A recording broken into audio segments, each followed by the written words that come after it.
Welcome YouTube Nation, it's your old buddy Platt, and today I'm going to be brewing a Canadian Blonde Ale using a Cooper's Homebrewing kit. Let's go!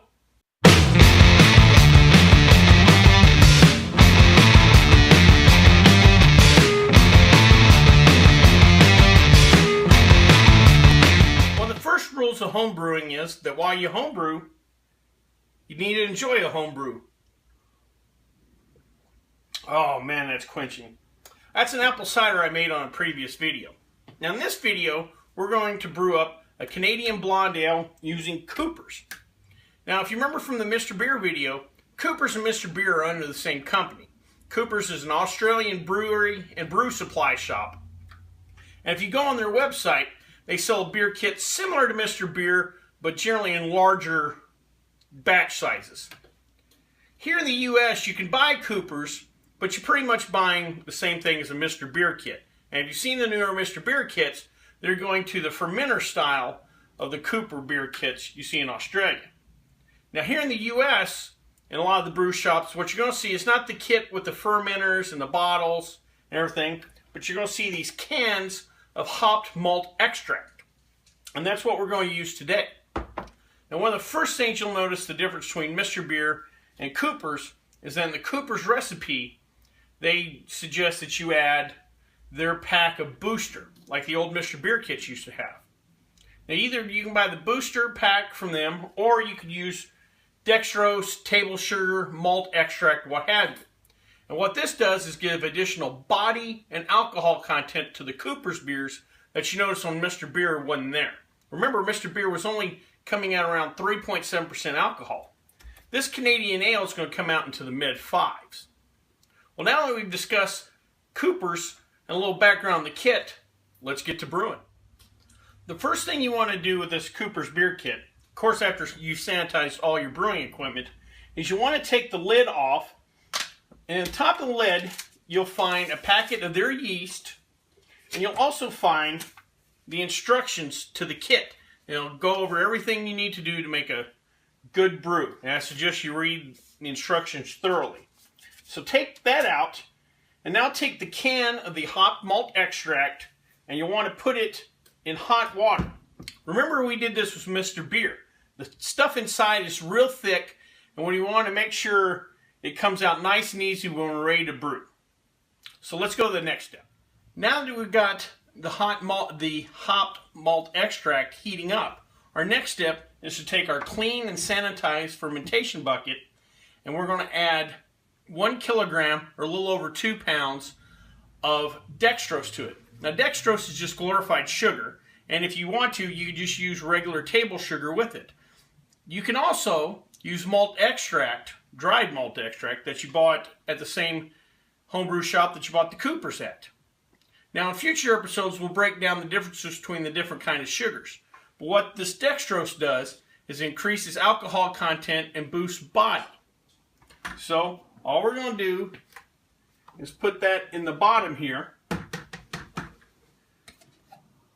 And now we'll go to the next step. Well, now that we got our dextrose into our fermenter, the next thing you want to do is take 2 quarts of hot water and bring it to a boil. After it's ready on the boil, I'll turn off our heat and we'll add it to the dextrose. And this hot water will help dissolve the dextrose.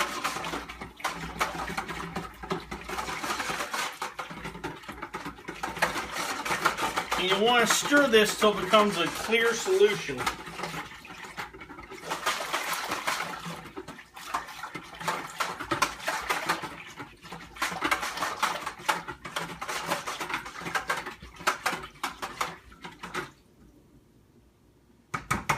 Now that we have that done, let's get to our can of malt extract. Well, alright, now that we have our dextrose solution in the bottom, the next step is to take our can that we've heated up of our Canadian Blonde malt extract, hopped malt extract, and we're going to open this up.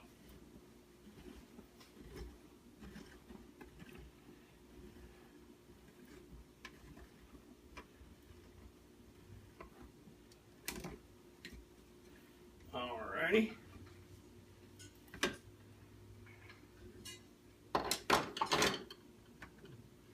It's very similar to what we did with the Mr. Beer kit. And we're going to pour all that sticky goodness inside after I get my lid out of there.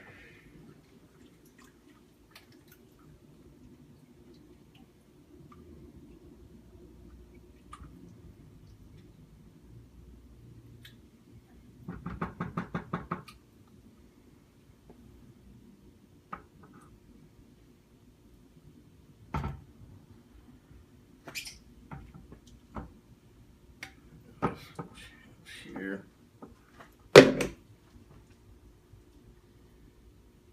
And I'll show you a little trick to get the last little bit out. You want a little extra hot water ready to go. Now be careful, this can be hot. Swirl it around a little bit. Oh yeah.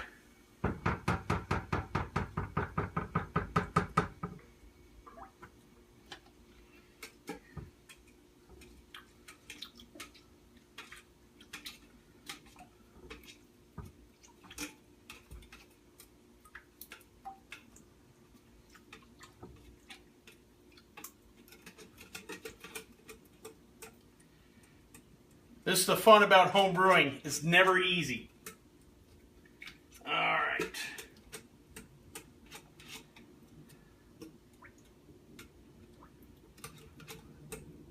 Might suggest with you that you use a spatula on this too to get every last little bit out.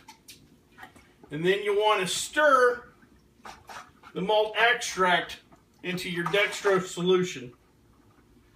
Make sure we get everything nice and blended.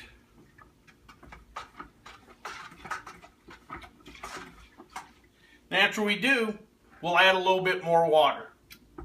Well, alright folks, I got everything stirred up nice and well. And I don't know if you caught it or not, but the lid of the can fell in there. If that ever happens to you, it's alright. Obviously you don't want to make little mistakes like that, but it happens to all home brewers. Take out whatever fell into the wort. We were lucky in the sense that we boiled the water and thrown in there, and that kind of helps sanitize things. Again, sanitation is important, but as I said in the sanitation video, people have been doing this for thousands of years, long before microbiology were, and we're still able to produce beer. So if you have a little accident like that, don't let it bother you too much. Just correct whatever you need to and keep moving on. And now we're moving on to the next step. Once we've got the can of extract and the dextrose in there, now we need to add cool water to cool off the wort to a proper temperature to add the yeast. So I'm going to start adding cold water.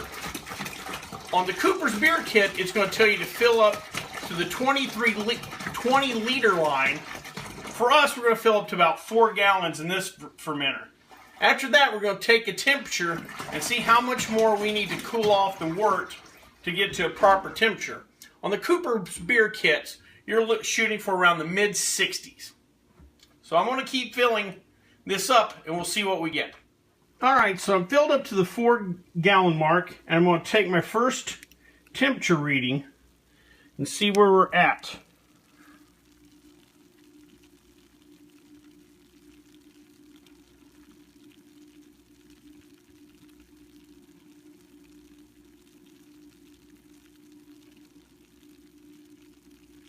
These thermometers take a few minutes to adjust.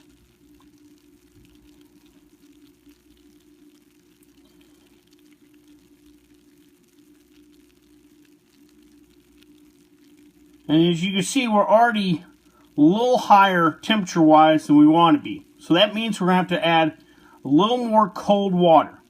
Now I've got an executive decision to make because, as you can tell, in my fermenter, I'm getting close to the top. And I'm not going to have enough room to fill this up to 23 liters. This particular fermenter I have is a 6-gallon fermenter, but it's made for 5-gallon batches. So I'm going to end up actually only making 5 gallons instead of the original 6 gallons. Which means I'm going to have more sugar in there for the yeast to work on, and I should end up with a higher alcohol beer than the regular 5.5% if we did a regular 6-gallon batch. So I'm going to add a little more cold water, and then we'll take another temperature reading. All right, we've added more cooled water to our solution and got our temperature right. The Cooper's instructions said somewhere between 70 and 80, but they give you a range wide as the mid-60s up to 90. But you really want to shoot for the low 70s.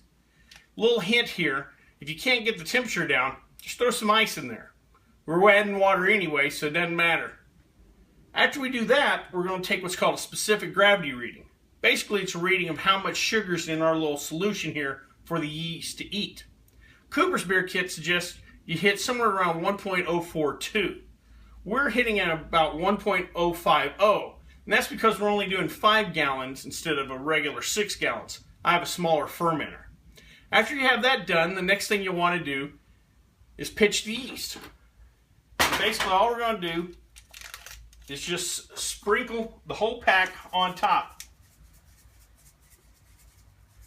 If you have a little foam on top, that's fine. The yeast will work its way through that. Alrighty.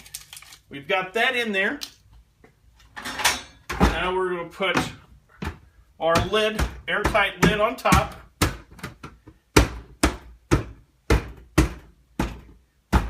And then we'll add our airlock here to allow the CO2 to escape during fermentation. Now, fermentation on these Cooper beer kits are roughly about 7 days, and we'll do another specific gravity reading at the end, and that'll tell us how much alcohol we have in our beer. After those 7 days, feel free to bottle, and leave in the bottles at least for a good week or two, if not more, and then leave those bottles out in room temperature. After that, throw in your fridge for a few days, and they should be ready to drink. The whole time of this project is probably around 3 weeks to a month. I do ask for patience in all these beers. Yeah, you could probably drink it here in a couple weeks, but give it the extra week or two of conditioning, and you'll find you get a better product. Well, I hope you liked this video, and if you did, please subscribe down below. Until next time, bye-bye.